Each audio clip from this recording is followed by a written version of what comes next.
Thank you. It's so nice to be here. I have just had a wonderful time in Minneapolis. Kat's taking me on a tour of the climbing gyms. I've been to 3 in the last day and a half, and I am fully exhausted. Uh, okay, so we're going to be talking about disagreement in climbing grades today. In the process, we'll kind of wind our way through what grades are, gender bias in climbing grades, and also the epistemology of like difficulty while climbing, which is a very strange thing. I got interested in this topic because, well, I've written a number of rock climbing guides. In fact, I was just talking to two of the wonderful grad students here about my experience in grad school at UC Riverside. I had a wonderful time there. But I spent 10 years in grad school, partially because it took a very circuitous route. I wrote one of my climbing guides instead of my dissertation. Rather before, my order might have been a little bit off.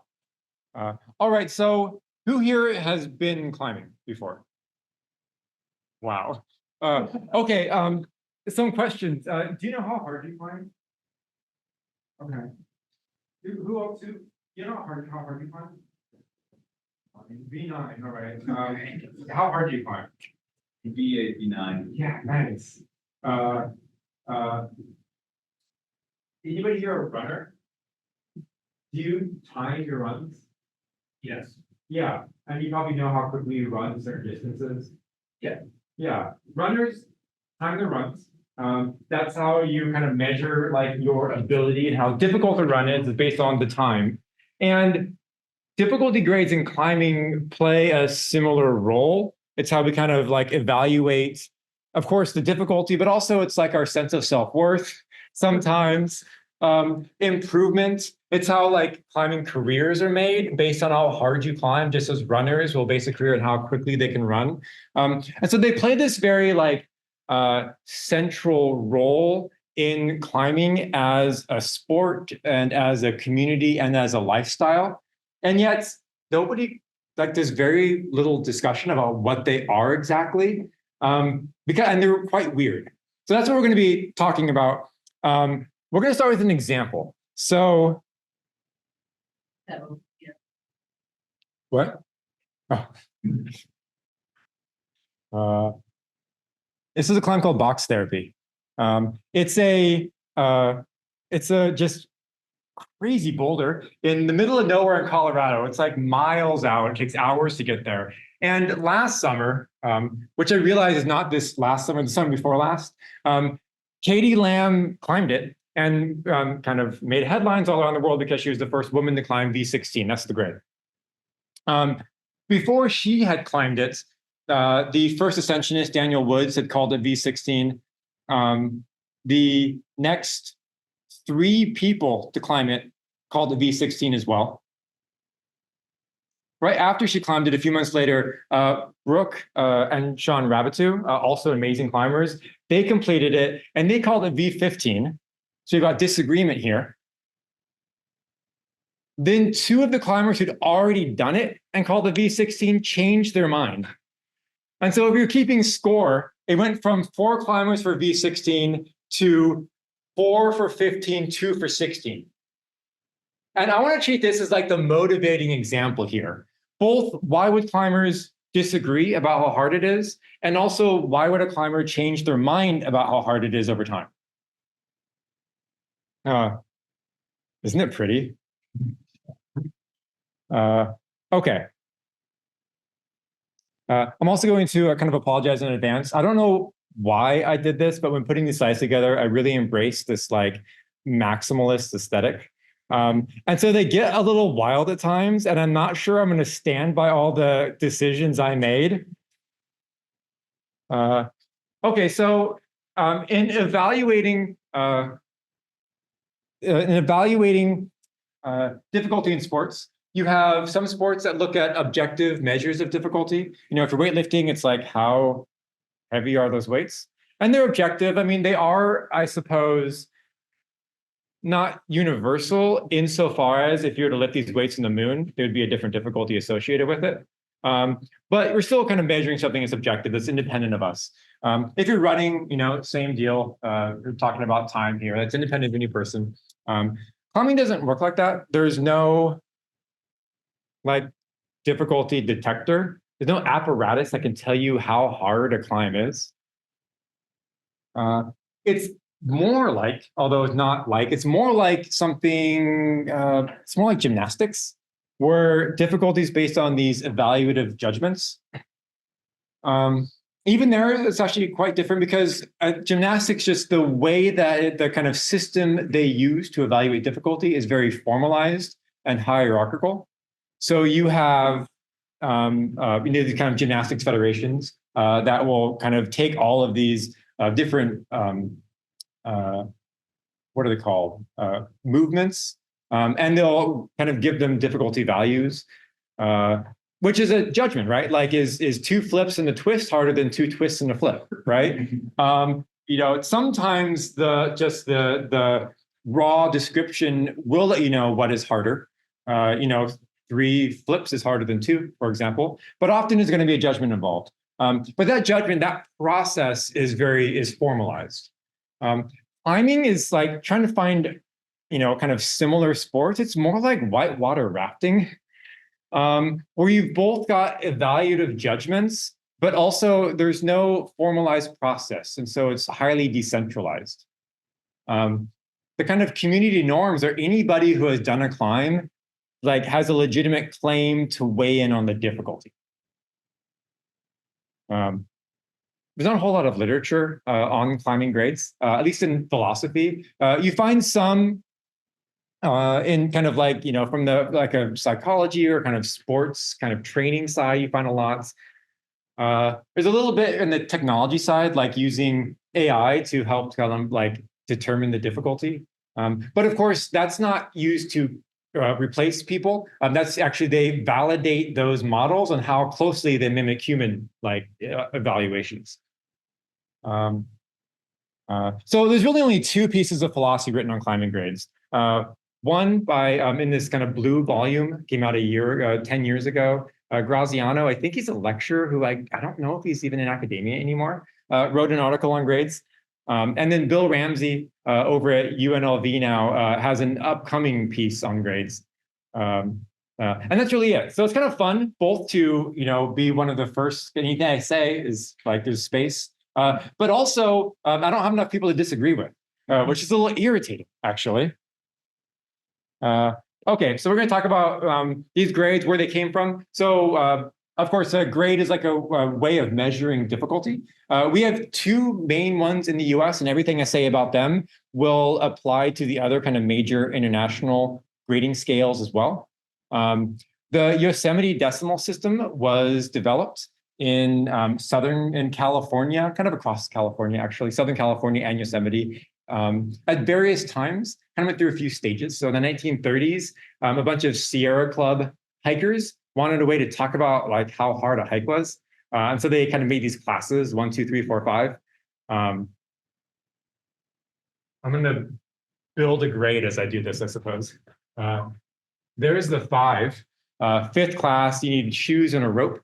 In the 50s, a bunch of Sierra Club climbers wanted to further break up what it means to climb, because of course there's a big difference in difficulty between like easy climbs and hard climbs. And so they added some more numbers after it.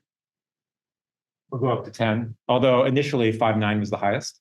In the 70s, Jim Birdwell wanted to kind of further break it up and started adding inexplicably letters. Only 4 letters though. So it goes 5, 10, A, B, C, D, then 11, A, B, C, D. And there's no natural end. It kind of keeps going up over the years. And right now, 15D, I believe there's 2 of them in the world. That's as high as it goes. That's the Yosemite decimal system. That's for rope climbing. The bouldering grade is the V scale. The V stands for VERM. Which is short for vermin, which is the nickname of John Sherman. Yes, he's Sherman the Vermin. When I met him, I've only met him once. It was at outdoor like climbing fest in Southern California at Black Mountain called the Black Mountain Bash. And there was going to be a keg. It's going to be fun, but it snowed the day of the event, and so nobody came. However, I did go up there 3 days later, and John Sherman was still there with that keg. And I saw him take a fall. I was like, I just saw a climbing legend die. He just pitched off the top of this boulder, missed the pad, fell right on his butt, and then just kind of like a honey badger. He just hopped back up and was fine. How to climb Yosemite grade. So on the so here we have we got a picture of the Yosemite guidebook there. It's a page from the guidebook. You've got climbing names followed by the difficulty grade. It's a bouldering guidebook, and so you're going to have a V. We've got Midnight Lightning down as the second one on the left column with the little yellow bullet next to it. I wrote this guide along with my wonderful co-authors, Shannon Jocelyn and James Lucas, by the way. Okay, so how does the climb get a grade? Well, just imagine this: you're walking on the mountains, and you find a new piece of rock that you want to climb. So the first thing, we'll call it a boulder. Simpler. You clean it, you scope out the landing, and then you climb it. Sometimes you climb it quickly, other times it will take sometimes years for you to climb it. Once it gets climbed, the person who does it first is the first ascensionist, and they then can give it a name and a grade. That's step one. Now, after that, the standard story, which I'm going to kind of push back on a little bit, is that there's a kind of community discussion about the grade, and eventually the climbing community forms a consensus that the Midnight Lightning, for example, is V8, and then that gets written in the guidebooks, and like that's how a grade is born. Grades are meaningful. You know, I'm kind of in a weird position in terms of people who critique grades, because most people who critique climbing grades come from a position of thinking that it like, I don't know, distorts the incentives in climbing, or that it's like, I don't know, in opposition to like the culture of climbing, where I believe grades are awesome. I think we can do them way better. But the people, if any of you think that like, you know, that we should climb with no grades at all, you might want to leave. You're too pure for this conversation, and I don't want to corrupt you.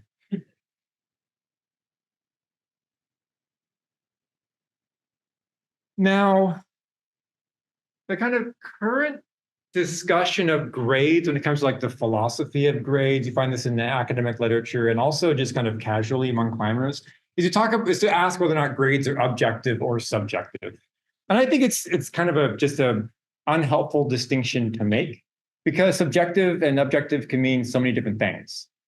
And in fact, I'm going to disagree with all of these points about it. I don't think it's subjective for these reasons or objective for these reasons. In fact, what I'll say is that there are morphological differences in difficulty, like differences in difficulty when climbing based on just like body, not characteristics. I'm not talking about muscle mass or tendon strength, like body shape. There are differences in difficulty due to body shape. And given the grading system that we have, not the grading system we could have, but the grading system we have, I think that's the logical way for it to account for those is to give multiple grades for one climb. So it's subjective in the sense that it can change between people, but it's objective in the sense that it's not up to you. It's actually a result of your body shape's interaction with the rock. Among philosophers, Graziano, the one existing that I know of, published philosophy piece on climbing grades, says that grades are objective. He calls them dispositions. So it's kind of a grade is a disposition to have to create a certain like difficulty for a standard climber in standard conditions. That's his analysis. Bill Ramsey, in kind of like, he sent out a draft, I know, to Kat and I have a draft of his paper.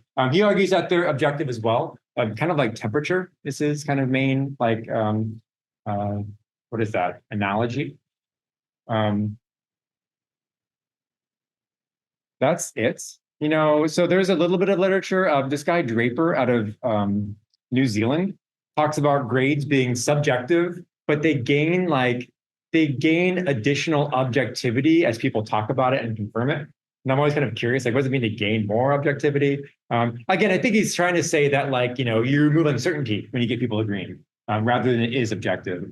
For the most part, all other climbers say grades are subjective. So I went through a bunch of my old climbing guides kind of while prepping for this talk. I probably read 30 different climbing guides. About half of them said grades are mentioned, like the metaphysical status of grades, as being subjective. Many guidebooks say nothing about it, and none of them said it was objective.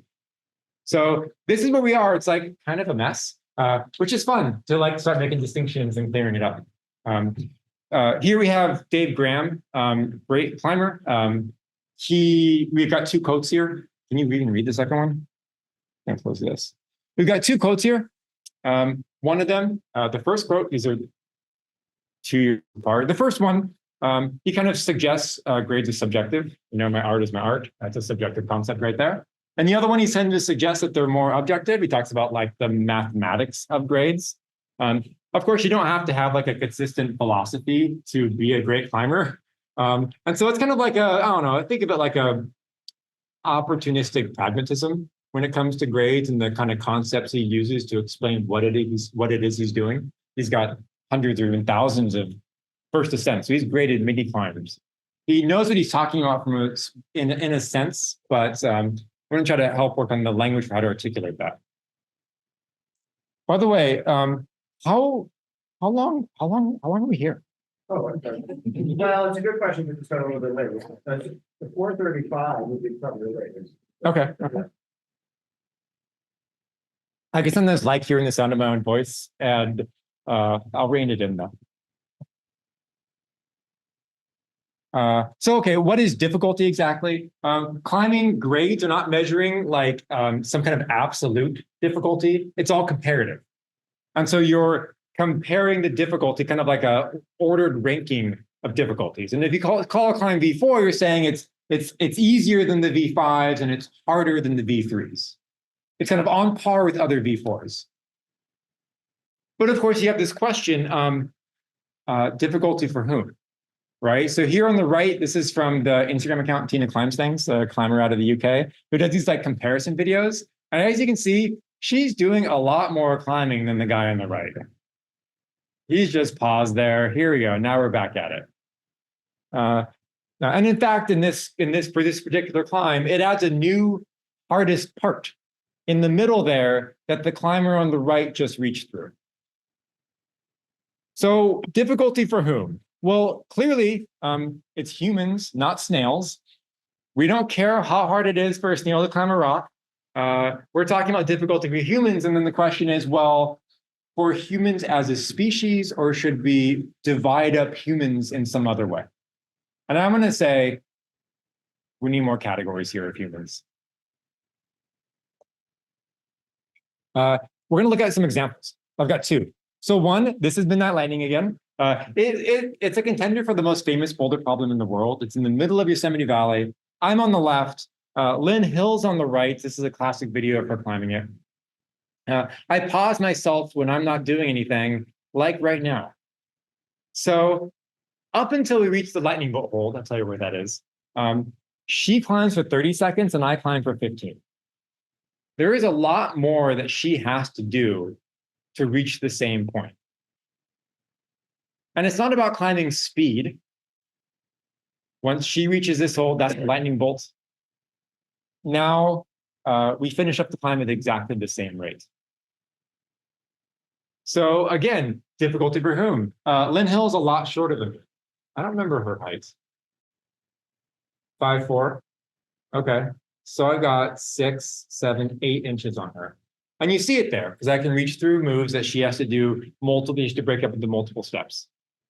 That lightning bolt there, you might recognize it. It's in chalk on the wall. It's put there by John Backer back in the day. It's an iconic like symbol in rock climbing. All right, so again, we're looking at comparative difficulty between two climbers with different morphologies. We'll do one more. This is Ai Mori, an amazing competitive climber out of Japan.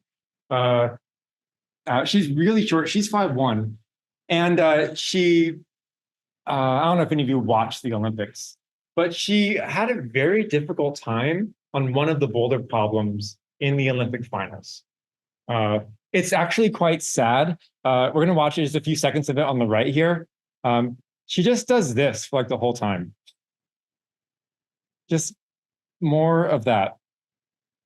And then the whistle blew and she was done. She didn't even establish on the starting hole to this rock climb.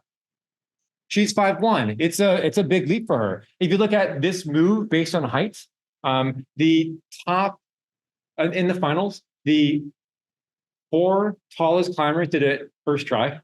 The next 3 tallest climbers did it within 6 tries, and then she spent 10 and couldn't do it. Okay, so let's compare that to her in the roped finals, the Olympics combined bouldering and rope climbing. I'm going to fast forward.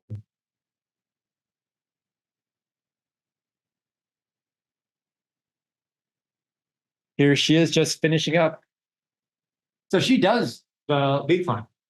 Bottom to the top, no falls. She's in first place in the lead section.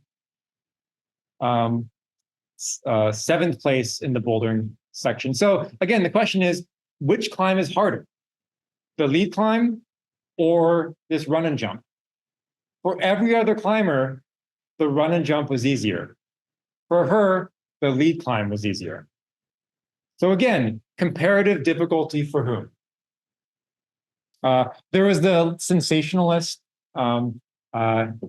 Daily Mail headline. It's like a far right rag, I think I've heard it called, out of the UK, that said that she was bullied by the route setters, which is not true. But clearly this move is harder for her. So here's the question. How should our grading scales handle individual differences in difficulty based on body morphology? 2 options. You can give 1 grade or more than 1 grade.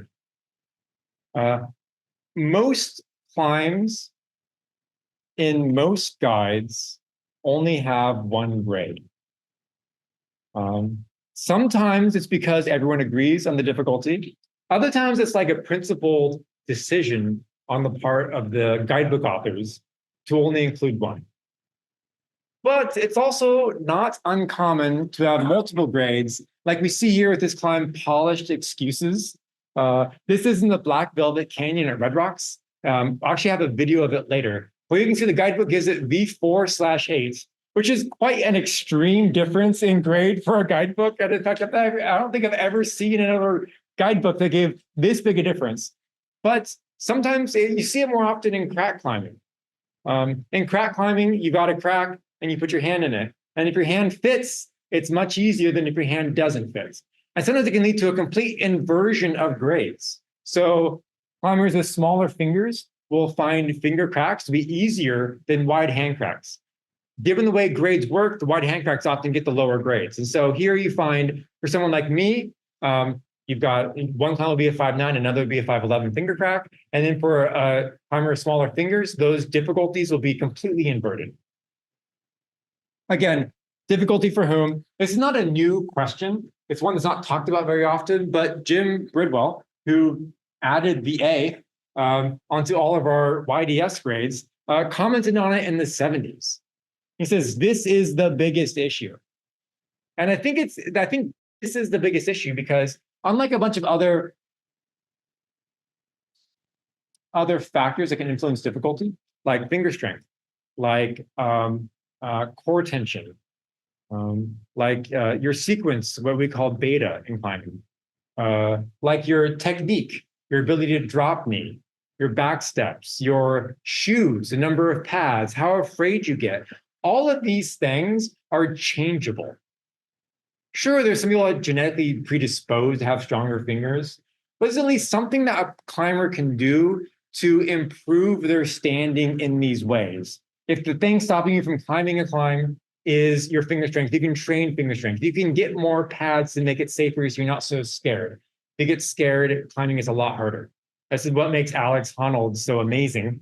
One of the things is that he doesn't get scared in the same way that people do. And so he can climb closer to his limit without a rope than most people can.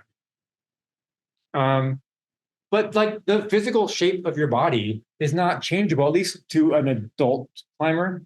I think I don't know if you necessarily want to include youth climbers here, but we talk about like alternative ways of thinking about it. They might come back in. Okay, so this is kind of how I want to reframe this question of are grades subjective or objective? It's how do we handle individual differences? I think the people who say grades are objective are going to want to say there's one grade, and the folks who say grades are subjective might be open to there being more than one.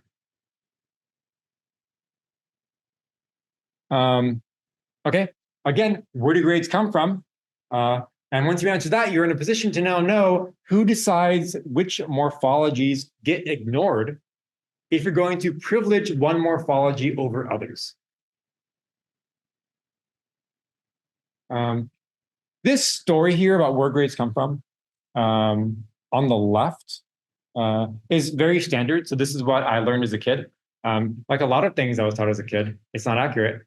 But you see it all over the place. And so here are just some citations where people talk about this very standard story. It's in guidebooks, it's in autobiographies, it's in academic literature, it's in introductory books to rock climbing, it's everywhere. I want to complicate it a bit more.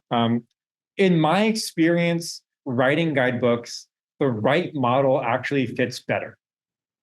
Your first ascensionist proposes a grade. Often they tell the guidebook authors, and the guidebook author just writes it. Nobody else involved.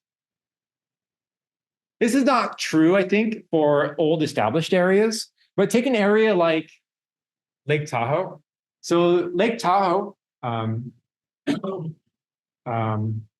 has a lot of rocks there, like an unfathomable number of rocks. There are currently 13,000 documented boulder problems around Lake Tahoe. Yosemite, as a comparison, has about 15,000 documented boulder problems. So 13,000 is a lot. I assure you, there is not a community discussion around 13,000 boulder problems. A bunch of these, some guy goes out, they climb it, they might be high when they do. They call up the guidebook author and they say, hey man, I did this thing, it's about V4. And he's like, V4 sounds good, and writes it down. That's all the thought that goes into it. So sometimes though, there is a small group discussion. The guidebook author is out there with his friends, if the first ascensionist is out there with his friends, what do you think? I don't know, how hard is it? Kind of throw some ideas back and forth, and they settle on a grade. That then goes to the guidebook author. Some subset of those lead to a larger community discussion.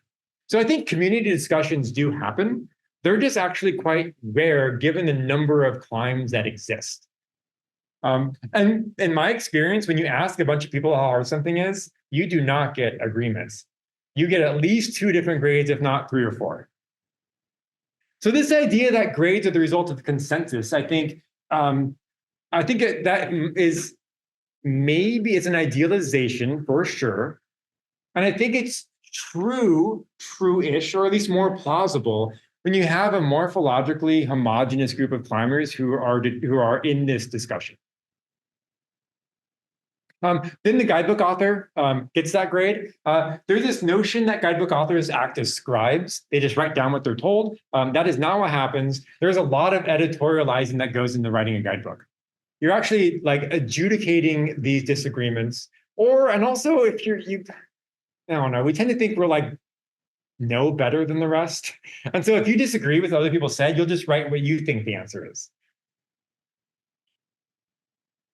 So given how the grading scales have developed and how they're actively maintained, the body morphology of like a fairly average male morphology has really just been built into many grades as we have them today. This is not a conceptual feature of our grading scales. It's just it's an emergent feature given who does the grading. And I think this is a bias. So I think this is something we should account for. Here are my pieces about, this is my kind of evidence here. All the grading scales are developed by men, the American ones. So I'm unaware of any women in the Sierra Club involved in rock climbing when the YDS was developed. I read the history of the Sierra Club recently, which covered that time period and didn't mention any women. There could be one or two. I would actually love it if that were the case. I think my point would still stand that it's mostly men who are developing these systems. And of course, John Sherman created the V scale in the late 80s, early 90s. To my knowledge, the first of each grade was completed by a man. So 10A, 10B, 10C, 10D, B10, B11, B12. There is no like comprehensive list of firsts in climbing. There are kind of like incomplete lists.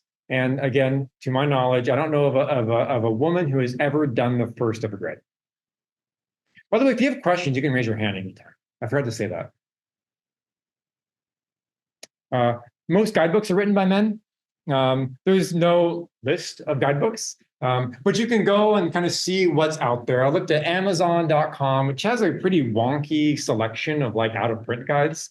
You can look at Rock and Snow. It's a little climbing shop out of New Paltz that actually has the most wide-ranging collection of climbing guides in the country. They're very nice there as well. REI currently does not have any guides written by women for sale online as of last week.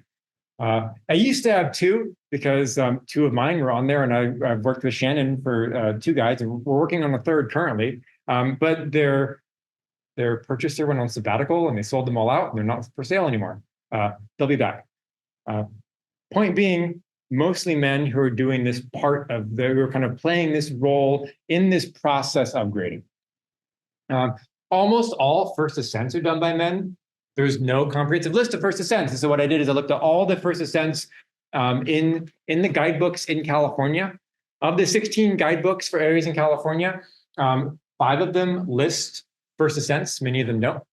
So look at all those 5, and we'll just take Yosemite as an example. That's in the upper right here, kind of blocked by my video. So there's like almost 1,300 climbs. Only the first ascensionist is only known for 341 of those. Many climbs you don't know who did it, especially with boulder problems. You don't always know because it's just like a rock in the forest. And even if one person says they did it, someone else might have done it before them. So if you look at the percentage of FAs by women, only 7, which is not very many for like one of the most famous climbing areas in the world. Only either 0.6 or 2.1% were done by women. Again, low number. And this is, I think Yosemite actually might be a little below average for most areas, but not drastically. And California as a whole, you find like 1 to 4% of the FAs were done by women. So grading scales developed by men. The first of each grade was done by a man. Men are writing the guidebooks, and men are doing the first ascents, which of course kind of set this benchmark grade, which everyone else is then kind of agreeing with or disagreeing with. On the route setting side, it's kind of similar story. Where most of the top route setters who are going to be, of course, grading climbs in the gym are men in the US as well as international. So the USAC certifies route setters for the competitions in the United States, and the IFSC does certifies setters for competitions internationally, like the World Cup or the World Championship or the Olympics. There are currently only 3 women in the world who could set at the Olympics. Am I making sense? Is what I'm saying plausible? All right. Yeah. Do you have an idea how this weather bias affects on like absolute numbers of people involved in the sport? Like even just about estimation. Yeah. So there's not great data on like the demographics of climbers as a whole. I find when you look at the academic research, and I don't know if anyone's actually tried to get a survey of all climbers, but there are a number of studies that try to get large numbers of climbers, and they try to do it with an eye to getting a representative sample. They seem to place climbers at 40 to 48% women in the US. International studies tend to have a lower percentage of women. But yeah, so I would say with a decent amount of confidence, 40 to 48% of the climbers in the US are women.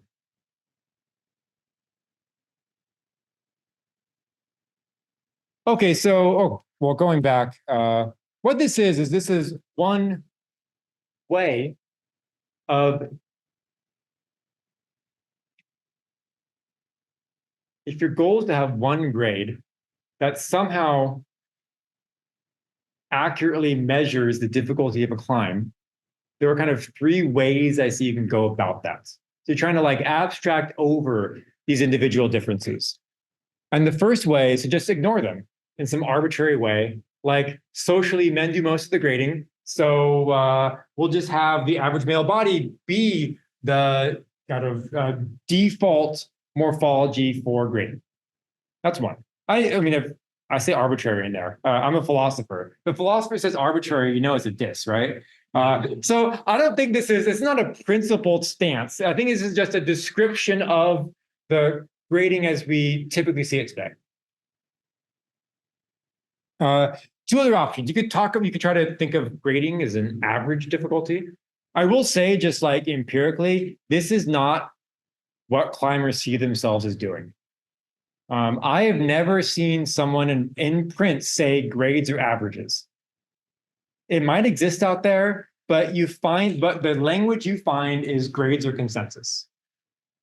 I think this rests on dubious assumptions about the distribution of difficulty. I think a lot of climbing has a bimodal distribution in difficulty where your height will actually radically change the difficulty for you. And that's thinking of it as, so the average then becomes wrong for everyone as opposed to right for most. Bill Ramsey and I disagree on this point. He thinks that an average actually, is a useful way to think about difficulty grades. You know, to some extent, we're doing some like conceptual excavation here because we're trying to get more clarity than you typically find in conversations about grading. So we've got this vague concept that can kind of lean objective, lean subjective, and I want to kind of excavate this like slash grade idea out of it, because I think it's actually the most useful and really like stays truer to the core of what we're trying to do with our grading system. But another very smart person I respect disagrees with me on this.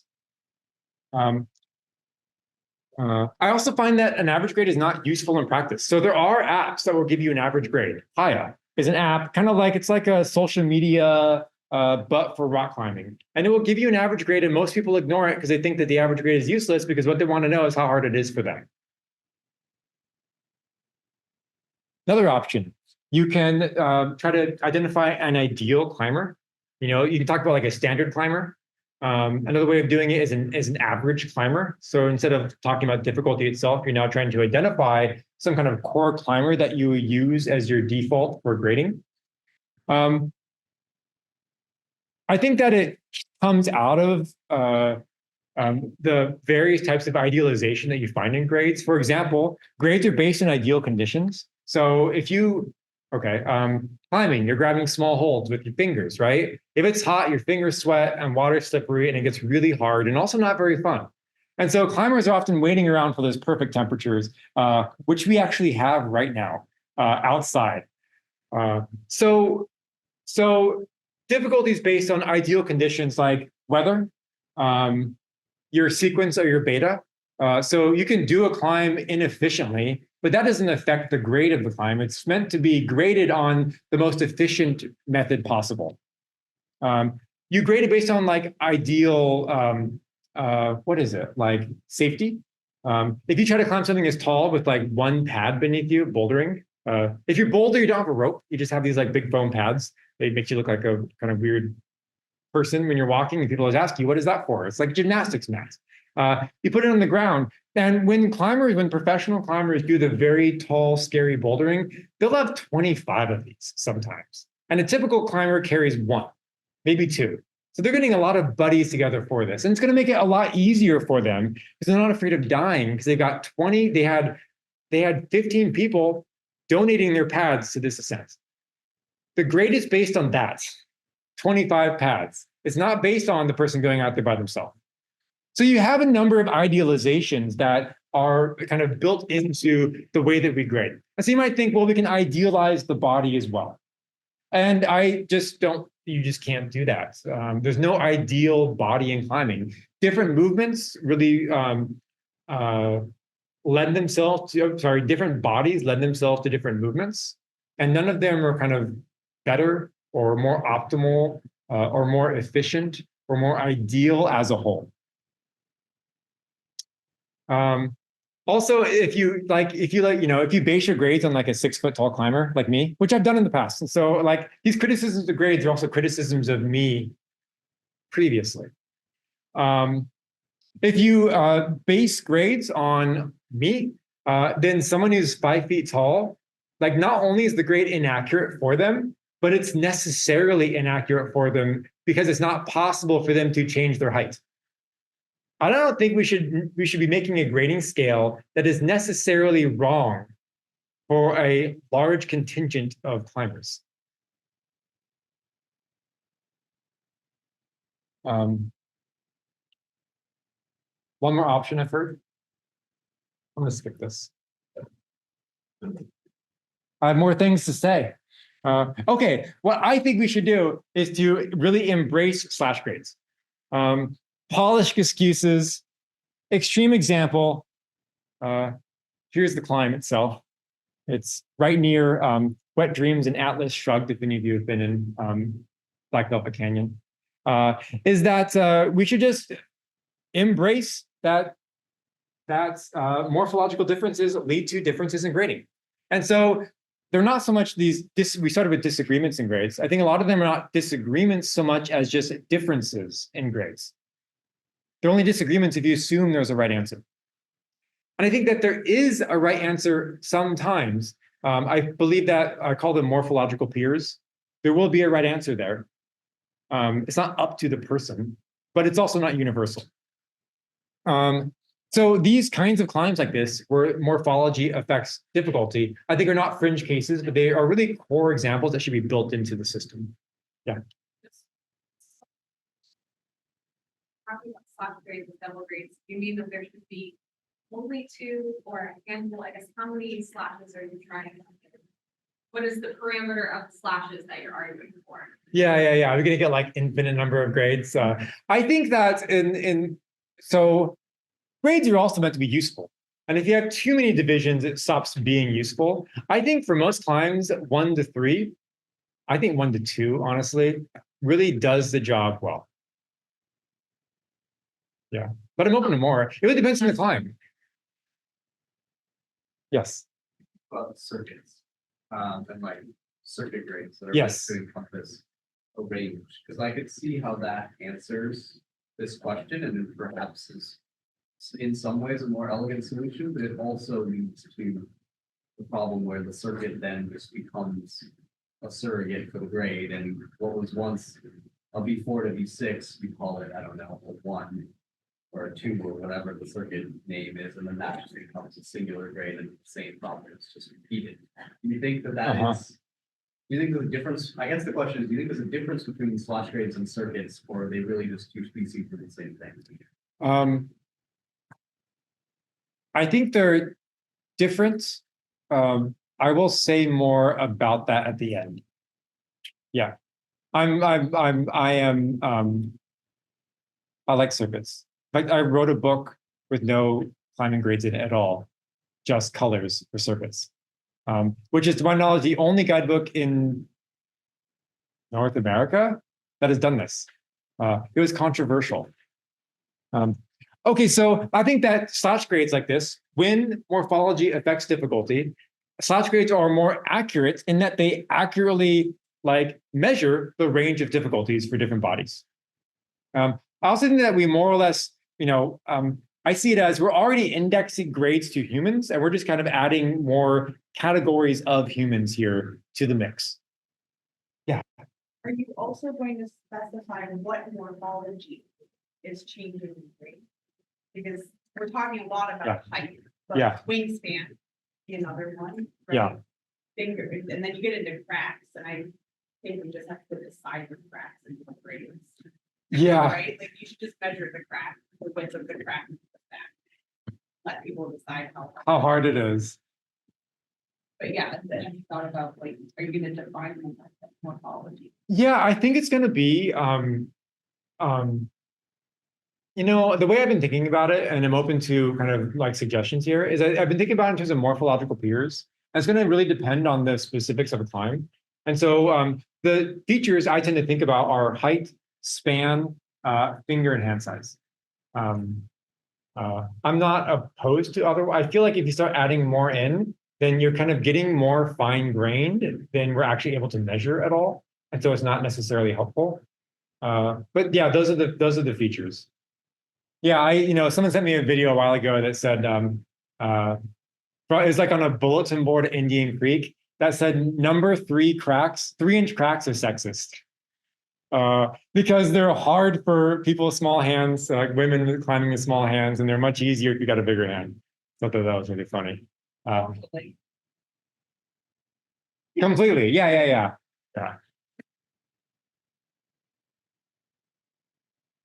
Okay, so that's number 1 reason for disagreement, is that they're not actually disagreeing. There are just differences there, and there's an apparent disagreement because people are kind of how do I want to put it?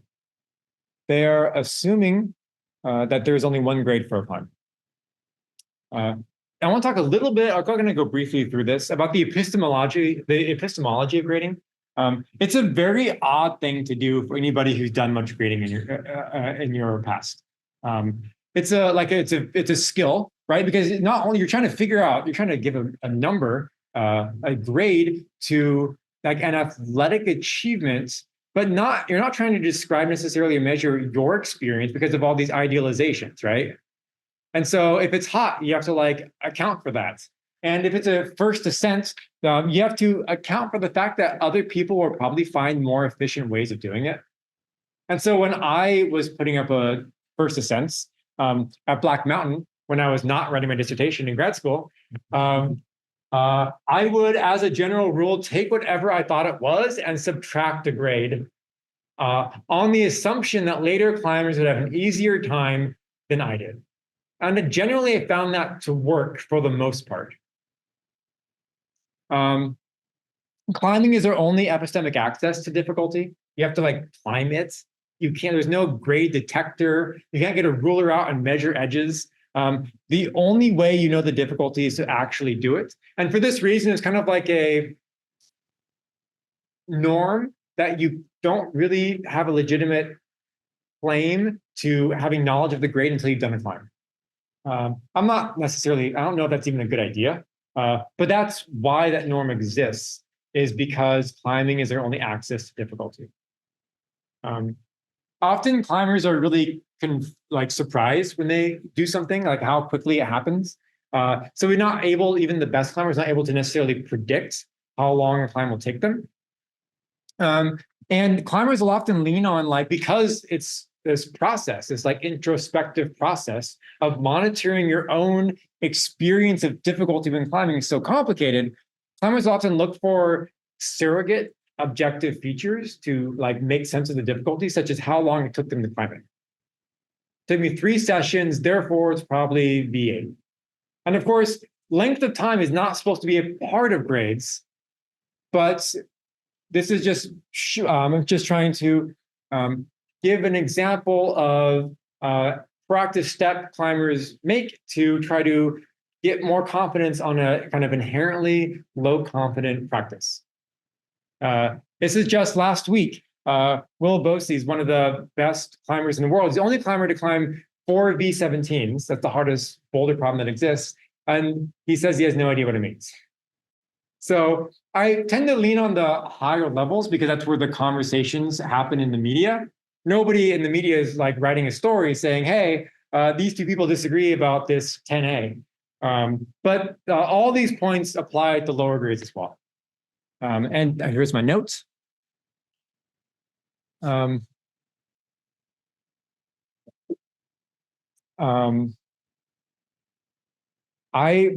dissertation advisor was Eric Schwitzgebel, who's he's very skeptical when it comes to our knowledge of our own experiences. I'm going to give you one of his examples. So I'm going to clap, and I want you to then I'm going to ask you a question. I'm going to clap and ask you a question, and I want you to then think about what you were experiencing before I clapped. Before I clapped, were you experiencing the tactile sensation of your left foot in your shoe? So show of hands, who was experiencing your left foot in your shoe before I clapped? Who was not experiencing it before I clapped? Who is experiencing it right now? Yeah, like everybody, right? That's the refrigerator light error. Whenever you think about experience, it tends to make it happen. So it's not really, it makes it tricky to study consciousness. But most of you probably are not super confident about your assessment there. Yes or no? Would you like bet like $500? Like, I am positive about this. The cat is like, yeah, I know myself. So I guess my point in that is like, we don't know our experiences all that well. And here we're just talking about a basic sensory experience 5 seconds ago. And most people don't feel super confident about that. What about your emotional experiences right now? Like, are you upset? Are you angry? Are you anxious? Are you feeling vulnerable right now? Are you sure though about that? Sure. Okay. And when you think about that, it's like, well, am I feeling vulnerable actually? You might say, I don't know. And what if you're like your friend, your significant other were to come to you and say like, hey, are you okay? I kind of noticed a moment ago. It seemed like there might have been a little moment there. And you're like, wait, maybe I am vulnerable, right? So other people can know our own experiences better than we can. And again, we're just talking about just basic perceptual experiences or knowledge of our own emotional states. Can I get a volunteer who knows their colors really well? Okay, you know your colors? Okay, you're just gonna say blue or green with each one, okay? Go. Blue. Green. Green. I think you're doing well.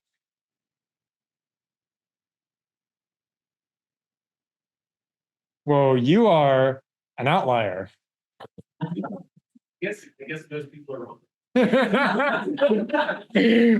Oh.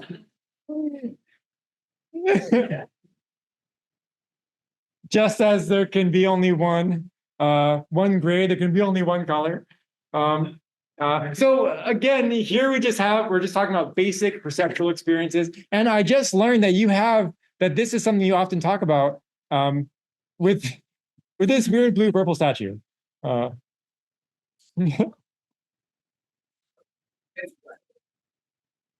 your hand if you think it's perfect. Some of these videos, some of the photos look very purple. You've had fights with people about it. Yeah, and Kat knows herself. So, all right. So here are reasons to doubt people's assessments of difficulty specifically. One is that these are just like untrained, willy-nilly, no methodology or formalization whatsoever, no control for bias, introspective reports. And the academic literature on this suggests they're like pretty unreliable. I'm leaning on like the work of Russ Hurlburt and Eric Schwitzgebel over at Russ Hurlburt is a psychologist at UNLV.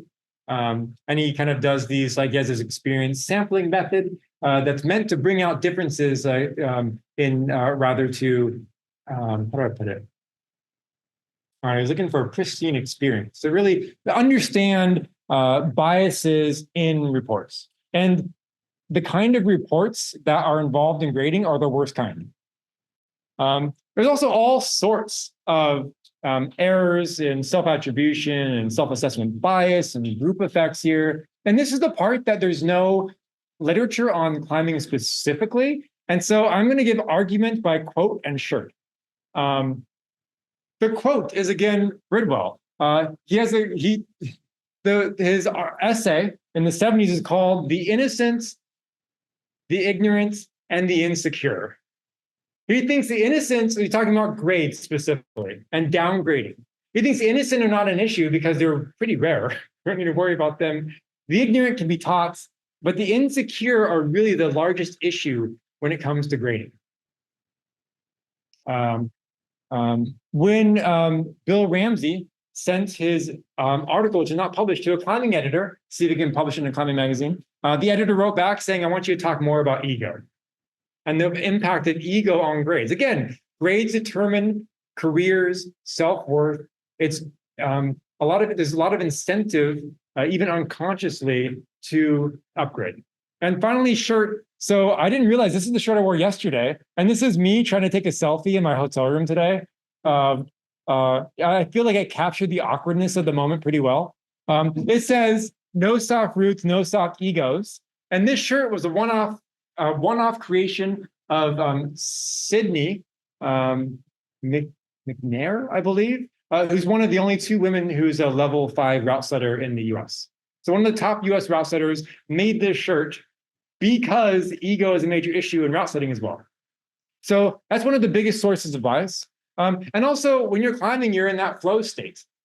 And I don't know, if you read the literature on flow, which is fascinating, and also as a philosopher, I kind of get a little irritated by it because it never quite defines what flow is. But no one's going to say it's conducive to accuracy. You get a lack of self-awareness, you get a dilation of time. The whole thing is like an altered psychedelic experience more than it is and like a context in which you're going to expect accurate assessments of like difficulty. Okay, I'm nearing the end. I'm very close. So I've been looking for analogies to climbing grades. And the best one I can find is the Philosophical Gourmet Report. Again, evaluative judgments, it's comparative. And now imagine that the M&E programs said that ranking in M&E is all that matters. This analogy hits a little too close to home. When in reality, there's a bunch of different ways of evaluating programs that are all legitimate. And if you only focus on M&E, you're missing something important. So to kind of like summarize here, some disagreements are in grades are the result of just differences, not actual disagreements. And others are the result of just epistemic uncertainty. People, when they grade climbs, don't really have that much confidence in what they're doing, which is why with box therapy, you not only get different climbers giving different grades, but climbers changing their mind after the fact.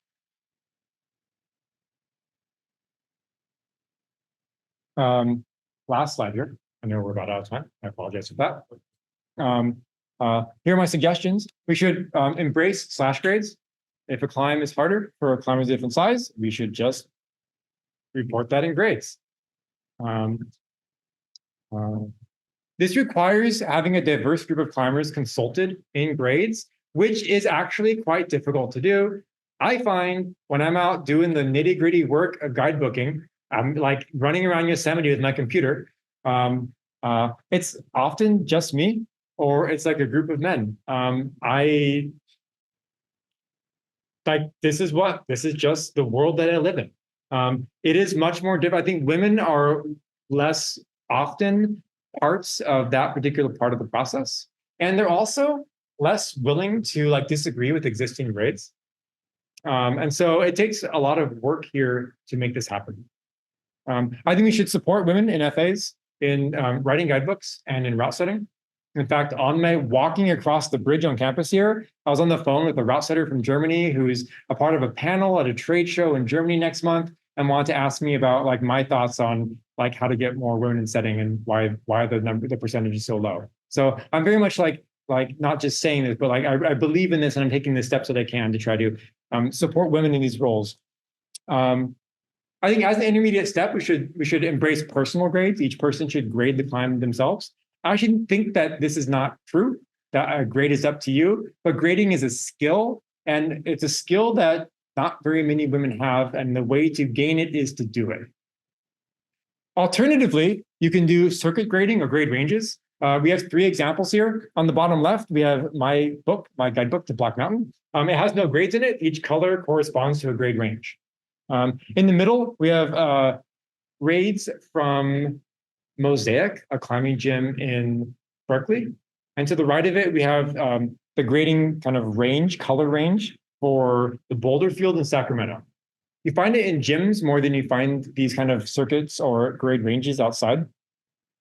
What they do is they reduce the number of designations in our evaluative system. So right now, we have 19 V grades. That's V1 through 17 plus 0, and VB is often used as well. So 19 designations there. In the YDS, between 5-4, which is kind of where it starts, and 15D, you have, I believe it's 34 different designations. That's just too many designations. If you shrink it down and cut it in half, and you maybe only had 5 to 8 different categories, you would find a lot more agreement. Finally, I would love more empirical research on the epistemology of grades. So, thank you all so much. I really appreciated this.